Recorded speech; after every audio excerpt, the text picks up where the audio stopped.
to have to pay large upfront amounts to get started on their digitalization journey.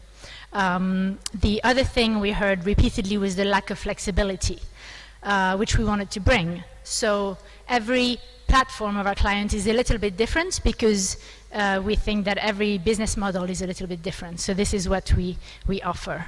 And so digitalization is really it's more than just transferring your data on a platform. It's really a new process that is going to grow with you and your business.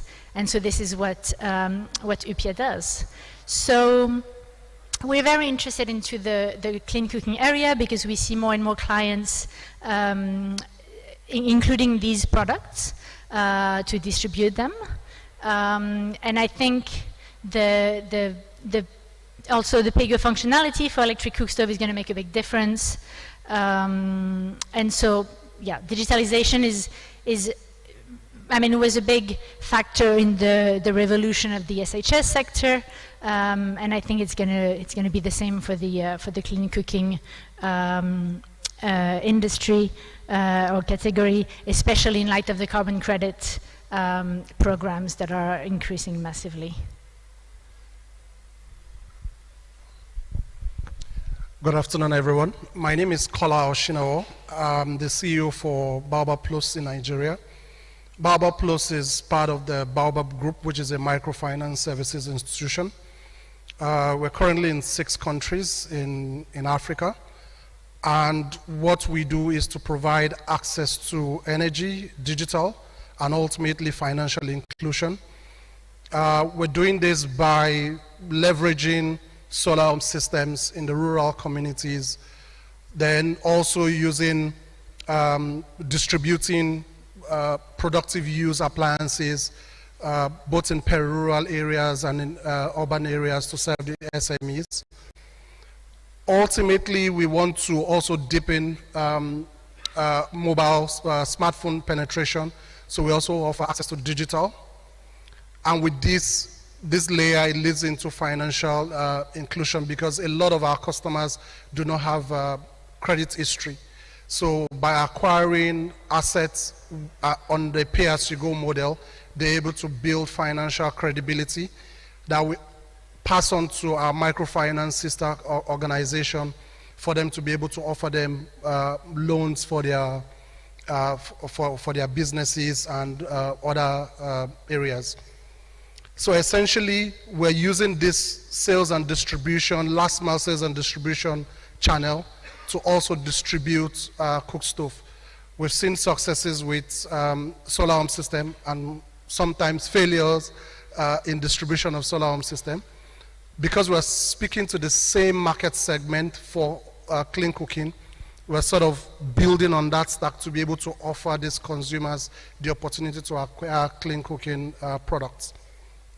And during the course of the conversation, I can share some of the lessons that we've learned, as well as some of the mistakes and failures from the solar home system distribution side as well. Thank you.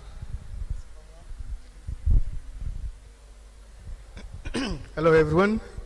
My name is Dennis Owino Onono. I work for Global Distributors Collective. So as a senior consultant, Global Distributors Collective, as the name suggests, is a collective of last mile distributors across the globe. We support them with a lot of knowledge support, technical advice, and tools that enable them reach the last mile consumers. We have over 160 members, and we are sector agnostic. So all the distributors and last mile distributors in the Global Distributor Collective sell life-changing products from water filters, solar home systems, and clean cooking solutions. Over the last couple of years, we've really managed to support most of our members, and we've seen a lot of changes and growth within the sector, and then specifically in the last mile distribution sector. So for us, this is something that is at the heart of what we do and how we support our members as last mile distributors in changing the world, specifically using clean cooking as a tool of impact in improving the environment and the world as a whole. Thank you. Great. Hello. Hi, everyone. My name is Sierra Rimmerscheid, and I work at 60 Decibels as the Deputy Energy Lead, also working on our gender work.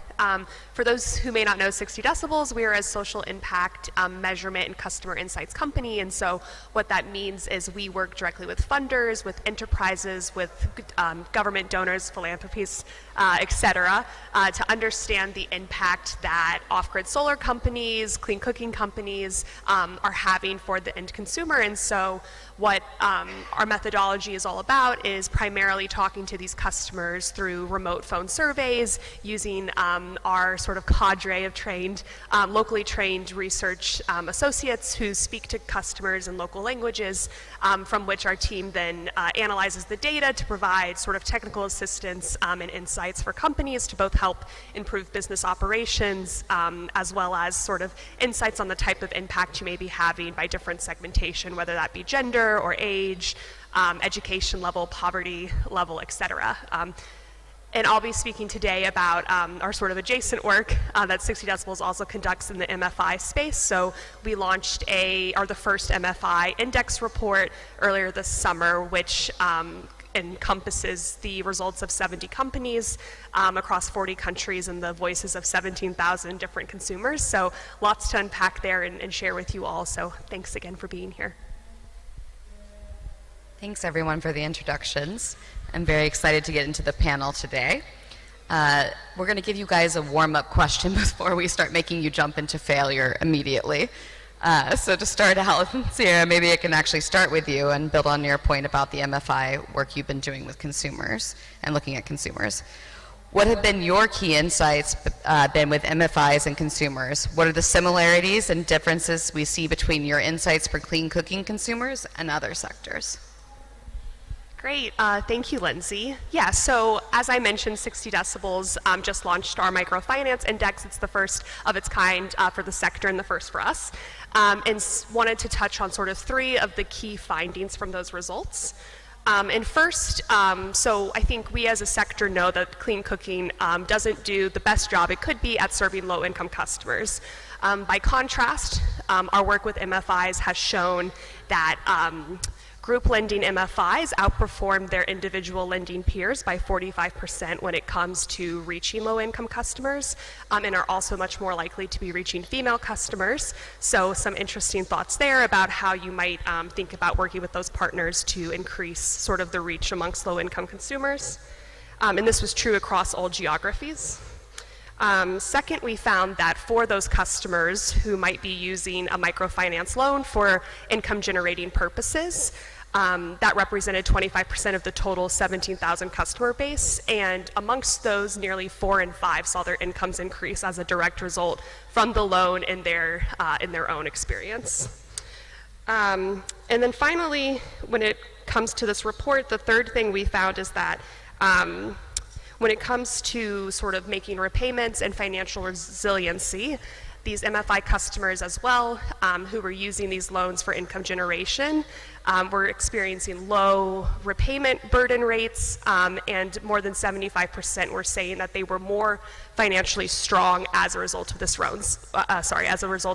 So some pretty strong indicators that these loans are actually helping them achieve better financial stability, and the ability to save, earn income, provide more for their families. And when it comes to what we can learn from clean cooking consumers, we recently are still concurrently running a program with the Clean Cooking Alliance Venture Catalyst program. And what we've been able to see so far are two really important correlations that have been verified. And so the first has to do with customers' experience of challenges and issue resolution and the Net Promoter Score. And so for those who may not know, the Net Promoter Score is essentially a gauge by which to understand whether or not a customer would be likely to recommend your product or service to friends and families. And what we found is that For customers who experience fewer challenges and higher rates of issue resolution, the NPS score is drastically higher, which I think is a little unsurprising but important to be verified. And the second is that there's also a direct correlation between the number of unserved and low-income customers a company is reaching. And so essentially what that means is as a company is reaching more customers who are accessing a product for the first time, they are also more likely to be reaching low-income customers. And so this says something again about the clean cooking sector's ability to potentially reach more of these low-income customers by targeting customers who would also be accessing a product for the first time. And that's it from me. Thanks, Lindsay. Thanks, Sierra, and we're going to come back to this theme of consumer finance shortly. But also, Kola, I'm going to ask you to touch on this as well. Which is to say, could you share a little more of the lessons learned from Balboa Plus's experience creating a last mile distribution business from an MFI and then reintegrating those products back to the MFI? And is the enthusiasm around MFI partnerships a realistic probability for the space to reduce challenges seen in SHS for consumer financing? Thanks, Lindsay. I'll just mention some couple of lessons that has helped us with our success in most of the markets where we operate. The first thing is that the customer base is not homogeneous, and that's part of what most people in last mile distribution understand. As you go from the urban areas to the rural frontier, the customers continue to differ, and the kind of products that you offer them must differ. You cannot go straight to the rural frontier and offer them electric cookers. You need to start building the right product for the right market segment. So understanding your market segmentation is very critical. The second thing is that you must be prepared to conduct a wedding and manage a funeral at the same time. What do I mean? When you are selling, you are conducting a wedding with the customer. That's building the relationship. And what we've done at Balboa Plus is to make sure that we're not just relying on technology alone. It's online meeting offline. So we have agents, so we're leveraging last mile agents in the various communities who are influential, who understand the customers, who understand the terrain, to reach the customer, determine their ability to repay, because we use a pay-as-you-go model, because you don't want to also burden that customer if they cannot afford the product. It's the agent in that community who knows them, what they do, that can give you more insights and be able to determine the right fit, which product fits a particular customer, so there are no overselling. The second thing is that you do not separate the sales from the customer's experience, which is after sales. The reason why a lot of people, they want to pay, but if the product is not working for them and nobody is ready to fix it, and I mean, with report from 60 decibels, you also see that it's a big pain. They need somebody that they can see physically that can resolve their issue, not calling somebody on the phone or waiting for one system to help them. So they trust that agent. Then the last part of the work of that agent is to make sure that they're also incentivized on both the wedding and on the funeral, meaning that they're incentivized on the sales side, but they're also incentivized on the ability to collect money from the customers. And it's easier because when somebody lives in your street or in your community, you know them, they know you. So it becomes like a social obligation for you to be able to pay back. Then finally is to understand that you cannot do everything. It's a stack. And that's the lesson from Solar Home System. We've seen companies who want to be the manufacturer, they want to be the distributor, they want to be the financier, they want to do after sales. You cannot do everything at the same time except you have very deep pockets. So what we've chosen to do is to focus on sales and distribution and leverage our sister company for financing.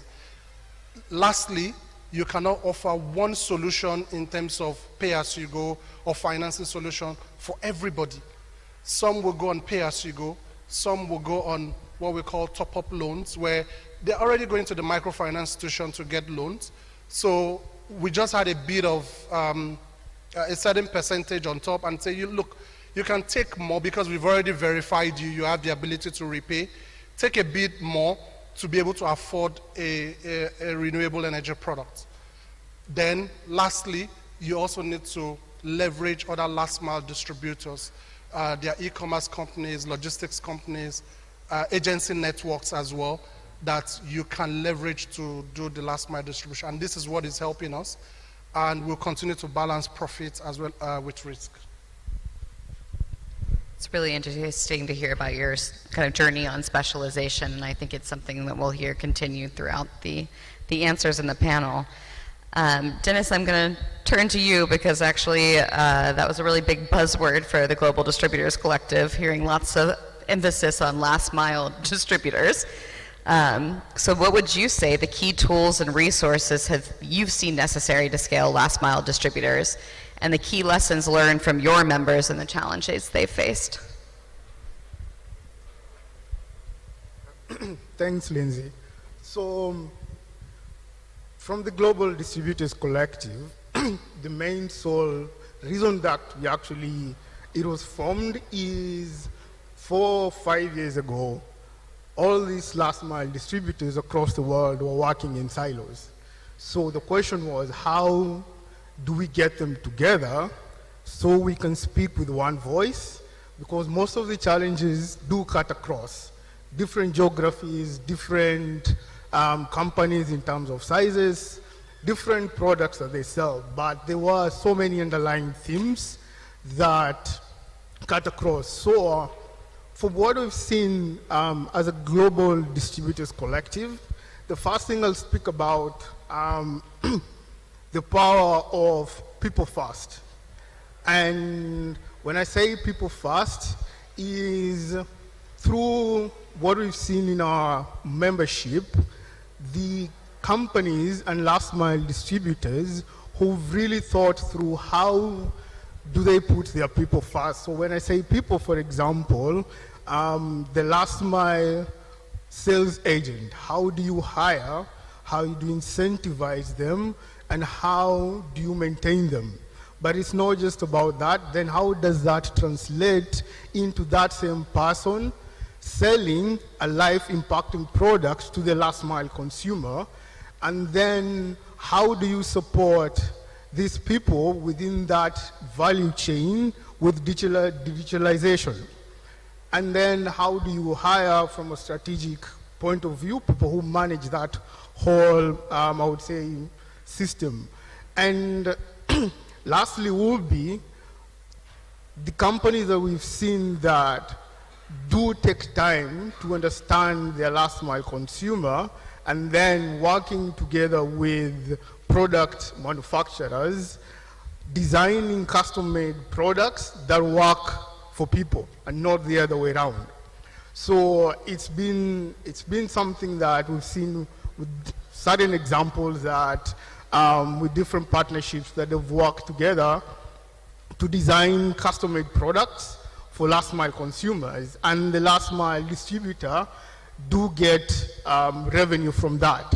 And it's a partnership that we do believe is more sustainable, and it can definitely lead to better designed products that fit the end user consumer. And therefore, if we go through the value and the theory of change, we do anticipate the outcomes and the impact will be realized through that sort of a model. Within that, we've designed tools, for example, is in our knowledge hub within the Global Distributors Collective, a catalog of digital products that are completely free of charge, and anyone will be able to go in and download. And what we've also tried to do is to help with the customization of some of these products, and we are definitely happy that we have Upia here who can speak more to that. But definitely for us, we've seen that we can design and offer these tools which otherwise would not have been there, and most of our membership do not even have an idea that there are certain digitalization tools that are available for free that you can actually use and then make better use of them. It's great to hear about some of the digital tools and resources that GDC is pulling together. And actually, we have one of them on stage. So Emily, I'm going to turn to you, which is, what has the role of digitization been in other sectors, and what do you think it will be for clean cooking? Thank you. So I think a couple of lessons we've learned. The first one is that digitalization, has to be an ironclad decision from the top down. So leadership has to make a really, really strong decision as to the fact that they're going on this journey, and it can't just be signing the contract and expecting the rest of the company to move, because nobody likes change. It doesn't matter if the change is going to end up making your life easier in the future, but at the point of change, people are generally unhappy about it, because they've been doing things a certain way for years, and you're asking them to suddenly do it a different way. So, I mean, the most successful onboarding we've seen was when leadership was here from the beginning. They were here at each training.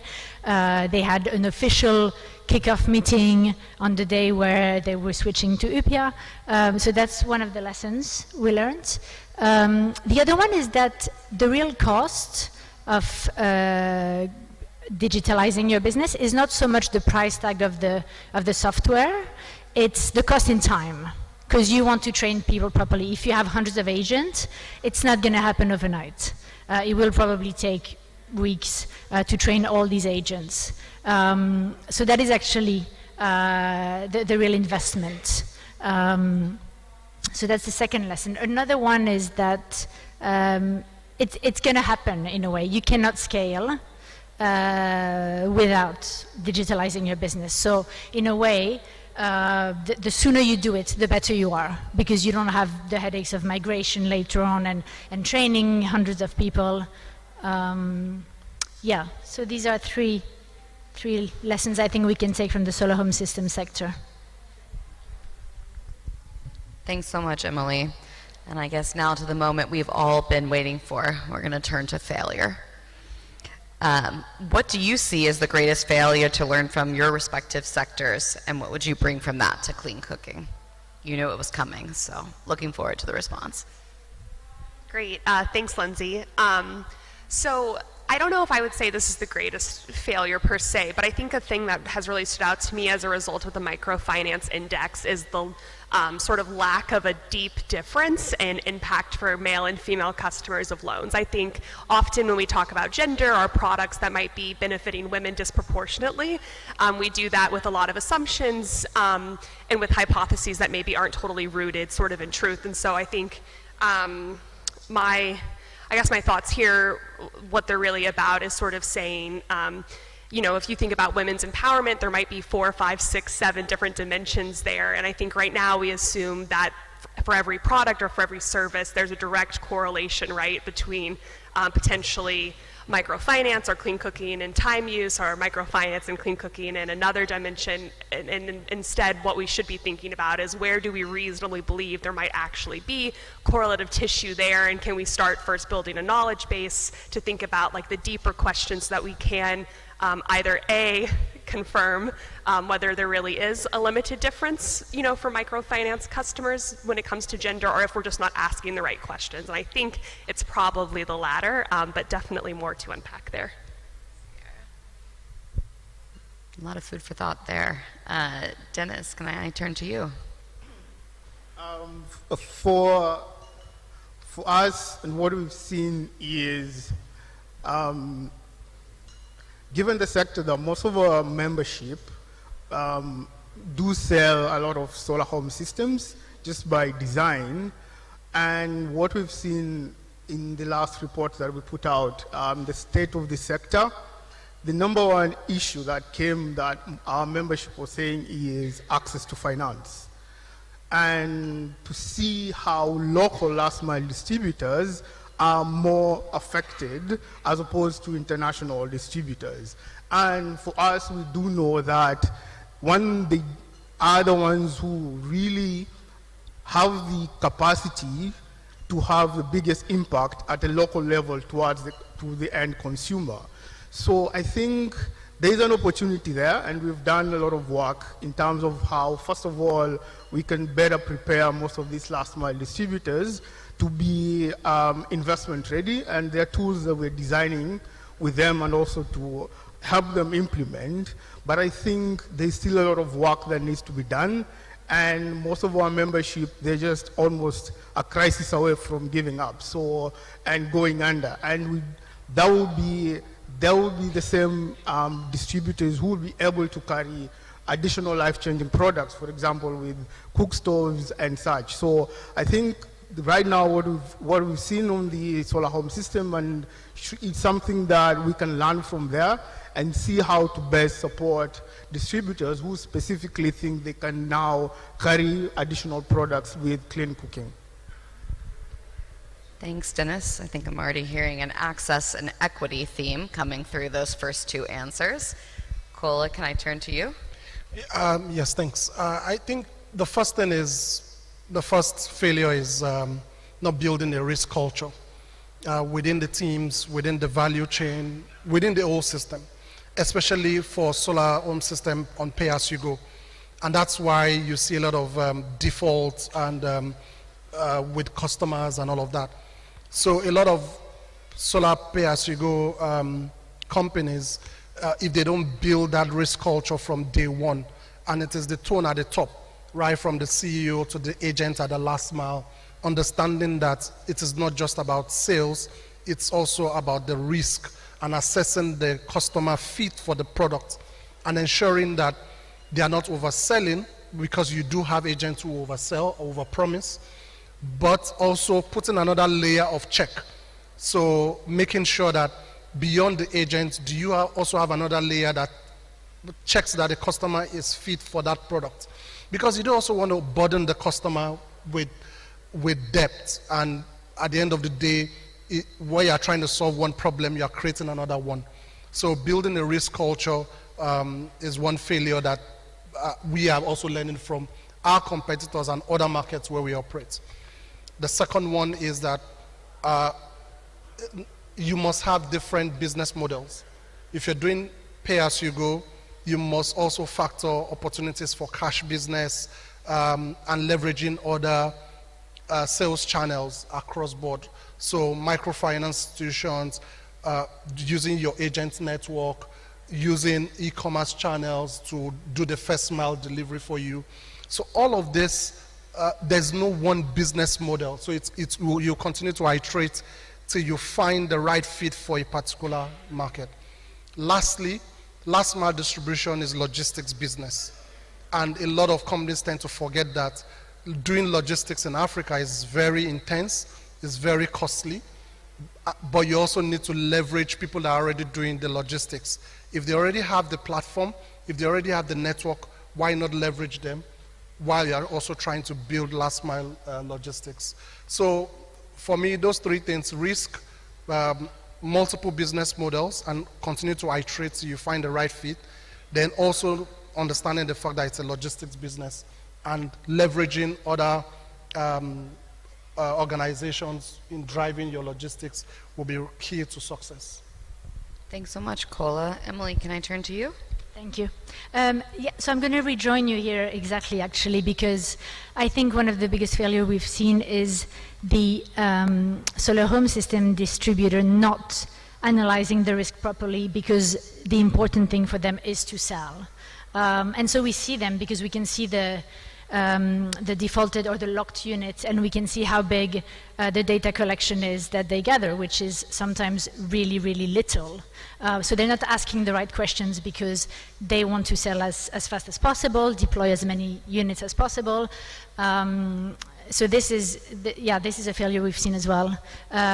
Just in terms of digitalization, I guess it's a bit the other side of the coin of my previous answer, but it's really leadership not owning the process and not making such a big deal out of it. That is usually where the digitalization journey basically stops before it started. Thanks, Emily. I'm going to ask one more question, and then we're going to turn it over to you, audience, so be ready. If MFIs or other seasoned consumer lenders play only a small role in the clean cooking sector, is company-led consumer financing, or PAYGO, the only pathway to fill the consumer financing vacuum? Where else can this consumer financing come from? Take first stab? Yeah, I can try. I think beyond PAYGO, like I said, you need to find other consumer financing. One way, I mean, and maybe we'll talk about this later, is on how do you leverage, I don't want to call it's subsidies or carbon credits, but how do you build an engine that allows you to be able to distribute carbon credits? I think that's the way we also need to flip the conversation. Beyond selling the products, can you also sell carbon credits as a way of also financing consumption of the product? Because ultimately, and if you see with solar home systems, the moment the system is switched off, it's of no use to the customer, it's of no use to you. So how do you ensure that there's consumption of the product, whether it is clean cooking, whether it's a solar home system, and you leverage the distribution of carbon credits as another business model to finance the solar home system or clean cooking and the likes. So maybe we need to start rethinking the business model. Then secondly, companies need to start looking at the unit economics of their business. How do you ensure that you balance the financing options that you have today? There are some microfinance institutions that are already providing loans to these customers. Can you also include this product as part of the loans that they are giving these customers, and it becomes a cash business for you, which is what we do today as one side of it? Can you also finance directly to the customers and make sure that you're also driving the collection properly, which is riskier, but you balance the risk with both cash as well as pay as you go.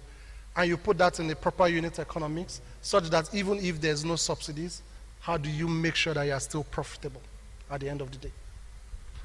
Thanks, Colin. Does anybody else want to add? Yeah, I think carbon credit, despite the difficulties around it, is going to play a large role in increasing the uptake in clean cooking. I mean, it's happening already. We have a client who deploys tens of thousands every month of cook stoves. So I think that will make a big difference. Answers here? Okay. Great. Then we're going to turn to the audience now, and feel free to pick up on that question or to introduce some new ones. I'm going to take 2 questions at a time for the panelists. If you have a specific panelist that you'd like to direct a question to, feel free, or we can direct ourselves. Silence from the audience. Oh, okay, perfect. Perfect,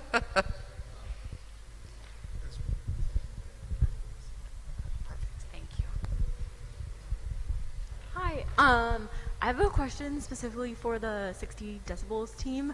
I was wondering if you could provide any examples or cases in which you've used consumer insights to help a given clean cooking business like turn or drive success, or something was going wrong and the consumer insights were used to solve a challenge.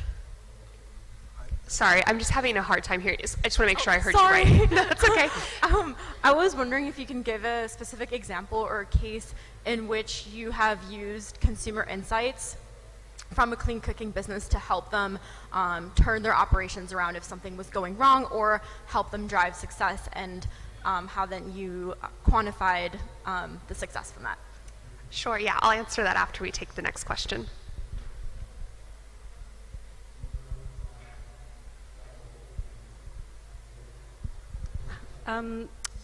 So one of the common themes I heard is don't push revenue, right? Don't chase revenue and just sell for the sake of selling because your portfolio quality deteriorates, right? Agreed, right? On the solar home systems experience.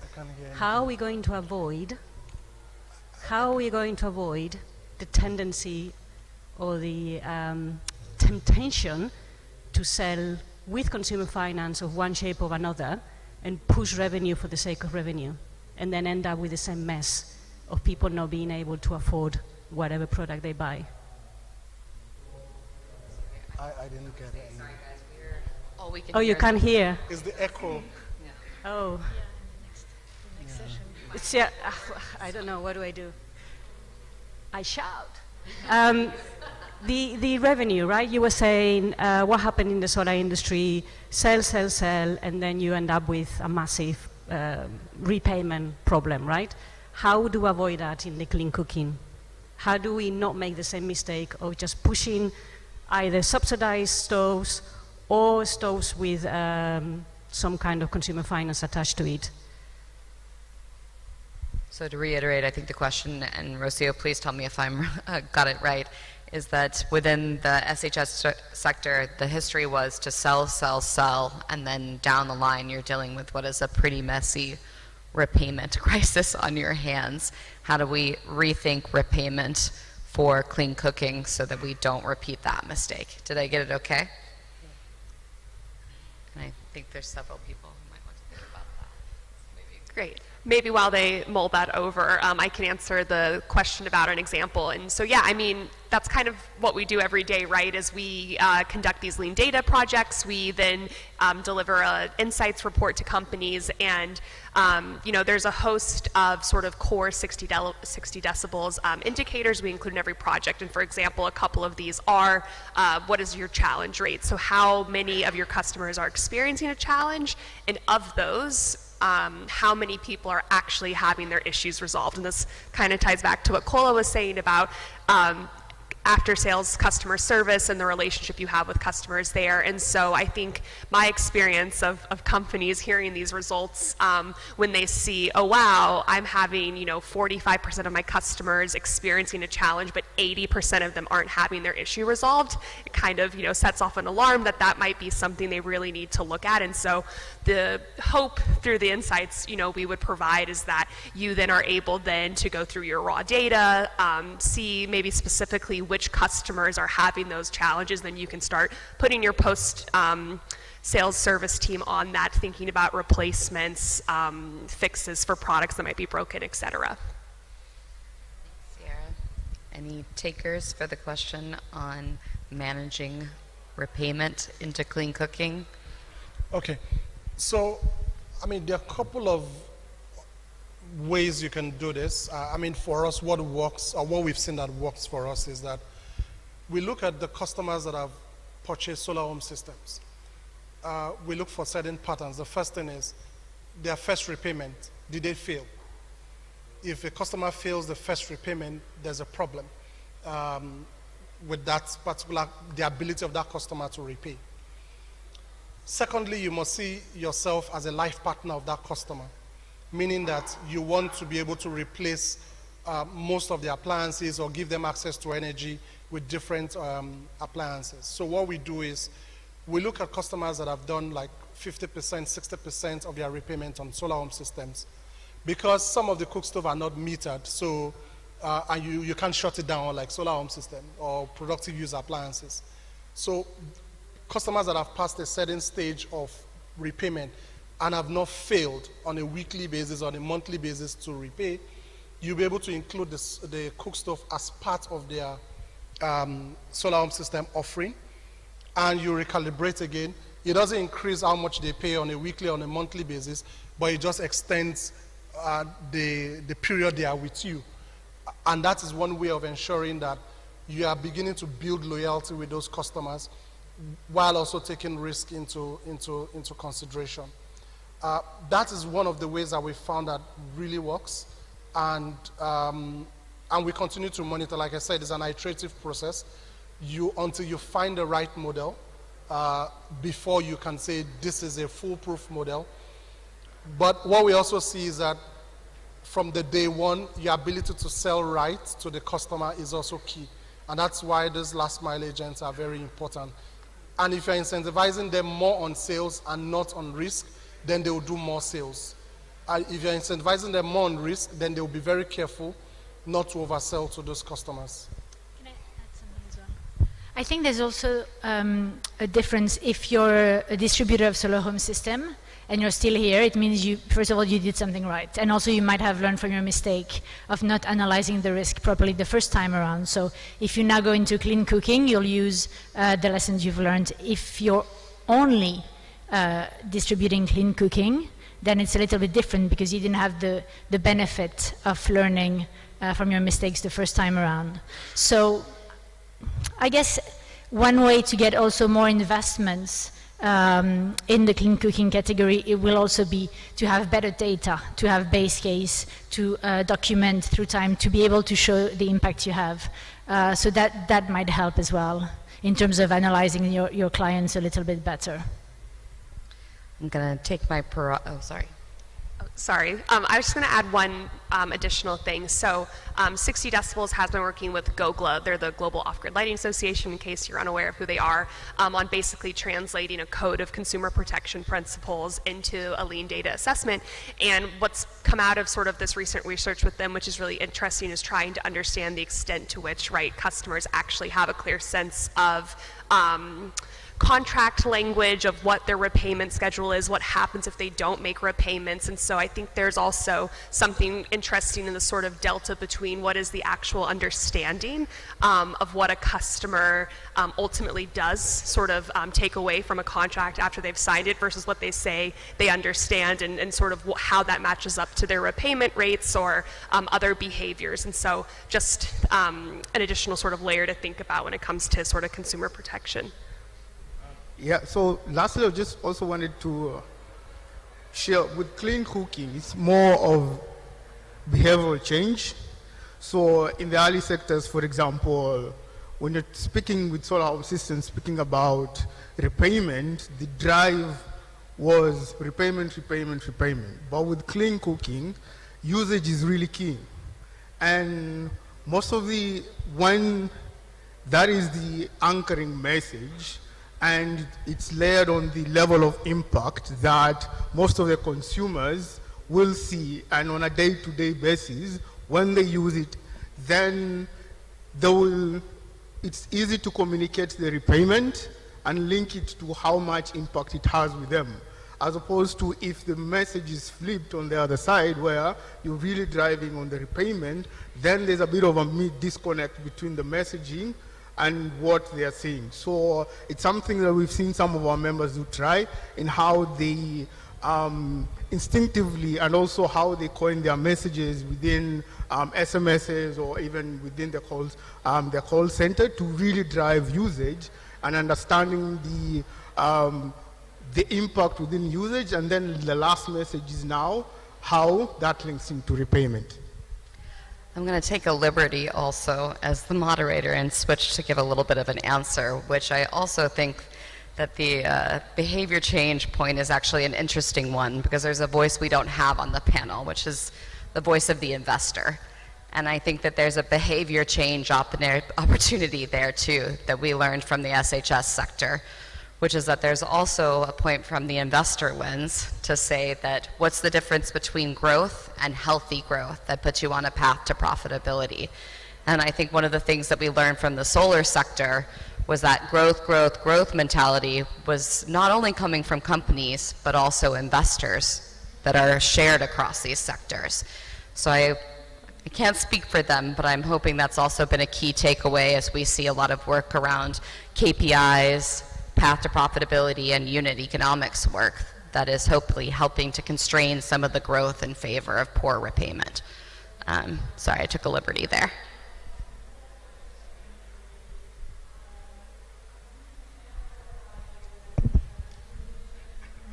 Great, thank you for this very useful insights, and you are actually preempting all of my questions.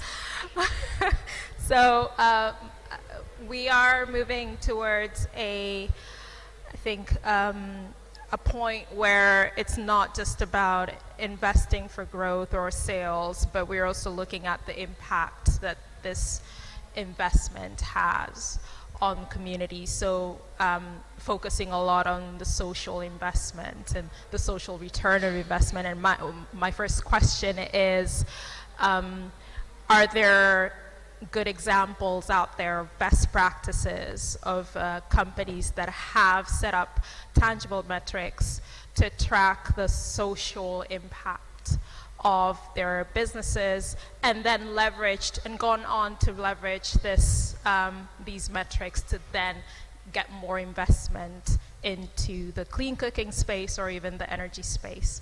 And then, of course, my second question is, are there also examples of clean cooking companies that have also used some non-traditional approaches to financing or end-user financing? So, for example, using a layaway model where those who are more savers than borrowers also are part of the affordability conversation, as well as semi-formal or even informal lending groups in the communities, and how that relationship has worked with the companies. Thank you.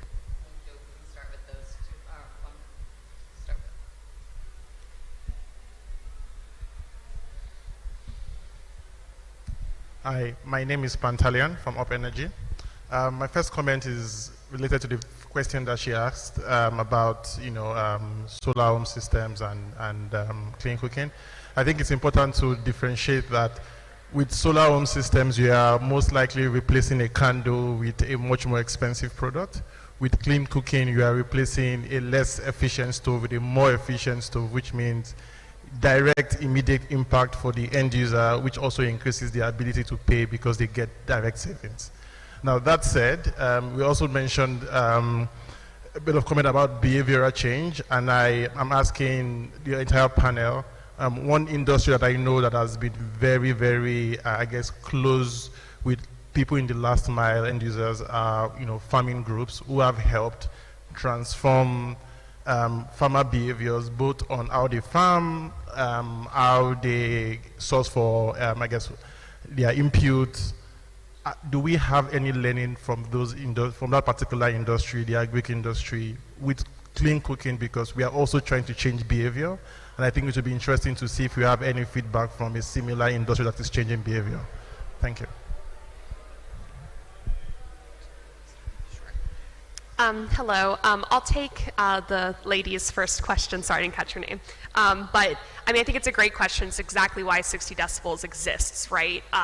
Sort of our belief is that right now there isn't currently standardized social impact metrics in the sector. And what that means and why that's limiting is it's not really possible now to make direct comparisons, right, between the relative performance of companies for, a whole host of reasons. Maybe they're in different subsectors, maybe they're in different geographies, maybe the stage of their business is different. And so what we've built up over the years is through all of our project work, an energy benchmark that looks and has insights and data to benchmark performance across our various indicators at the subsector and geographical level, so that you're then able to say, if you're a solar home system company and you want to know whether or not the score you just got for the net promoter score or your issue resolution is good or bad, I can then say, well, compared to your peers overall, compared to your peers in East Africa, compared to your other peers in the mini-grid space, here are your results. And so I think sort of this benchmarking approach and being able to really index performance in that way is sort of the key to unlock, so that we're all speaking the same language here when it comes to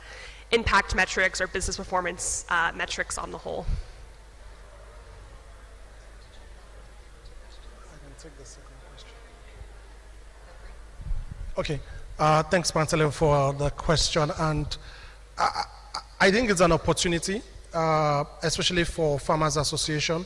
We've been approached by one organization that provides agricultural inputs to millions of farmers in Nigeria, as an example, where they sort of put a package together of various agricultural inputs to this farmers cooperative, and they've asked us that can we also include things like clean cooking, SHS, into that whole agricultural input. And that's what we are also exploring. Another cooperative organizations that we're also exploring are women who do in the fishing community, because a lot of the fish gets wasted. So we are currently providing them with solar-powered freezers. It might also be an opportunity to also introduce cook stoves to them.